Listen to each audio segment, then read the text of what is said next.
स्वागत है एक बार फिर से। आज हम देखेंगे पदार्थ की अवस्था का परिवर्तन कैसे होता है और उन अवस्था परिवर्तन की प्रक्रियाओं को हम क्या कहते हैं। तो पहला जो है वो है वाष्पन। वाष्पन का मतलब क्या होता है? जब कोई द्रव गंजा होने लगता है तो उसको बोलते हैं वाष्पन। गंजा होने का मतलब जैसे इंसान जब गंजा होता है तो उसके सबसे ऊपर वाला भाग यानी खोपड़ी से बाहर उड़ने लगता है। ठीक वैसे ही जब द्रव के ऊपरी सतह से एकदम ऊपर वाले लेयर से द्रव उड़ के भाप में परिवर्तित होने लगता है, गैस में परिवर्तित होने लगता है, तो इसको बोलते हैं वाष्पन। द्रव की सतह एकदम ऊपरी वाली सतह से किसमें परिवर्तित होगा? भाप में परिवर्तित होगा, तो उसको क्या बोलोगे? वाष्पन। अब हम देखते हैं वाष्पन को प्रभावित करने वाले कारक। वाष्पन को कौन कौन से कारक हैं जो प्रभावित करते हैं, यानी वाष्पन कब ज्यादा होगा कब कम होगा। वाष्पन तब ज्यादा होता है जब टेम्परेचर ज्यादा होता है, यानी तापमान बढ़ाओगे तो वाष्पन ज्यादा होगा, तापमान कम करोगे तो वाष्पन कम होगा। दूसरा चीज देखते हैं कि जब हवा चलती रहती है तो वाष्पन तेजी से होता है। कैसे? जैसे अगर हमको मान लो कपड़ा सुखाना है, कमरे में रखना है, अगर पंखा नहीं चल रहा होगा तो कपड़ा देर में सूखेगा, लेकिन अगर पंखा चलने लगेगा तो कपड़ा जल्दी सूखेगा, यानी हवा चलेगी तो वाष्पन की प्रक्रिया तेज होगी। अब हम देखते हैं दैनिक जीवन में वाष्पन कहाँ पर दिखाई देता है। दैनिक जीवन में वाष्पन को समझने के लिए पहले हम वाष्पन की मुख्य चीज को समझते हैं कि वाष्पन वास्तव में कैसे होता है। तो हम लोग जानते हैं कि जितने भी दुनिया की चीज है सब छोटे छोटे कणों से मिलकर बना है। जैसे ये हमारा घर है तो किससे बना है? ईंट से बना है। ईंट से बना है, लेकिन ईंट किससे बनी है?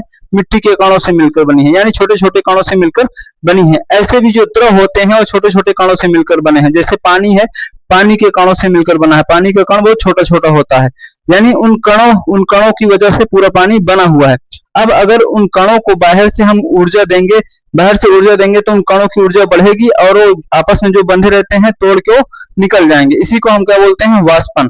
यानी कि कण आपस में बंधे हुए हैं, उनको बाहर से उष्मा दिए तो उनकी गति ऊर्जा बढ़ने लगी, वो धीरे धीरे इधर और तेज कंपन करने लगे, घूमने लगे और उनकी ज्यादा एनर्जी बढ़ गई तो उड़ गए। इसी को बोल रहे हैं वाष्पन। अब हम देखेंगे कि दैनिक जीवन में कैसे वाष्पन का महत्व है। जैसे हमारे पास घड़ा है, घड़ा में पानी रख दिए तो गर्मी के मौसम में भी घड़े का पानी ठंडा रहता है। ऐसा क्यों? ये कई बार परीक्षाओं में पूछा जा चुका है।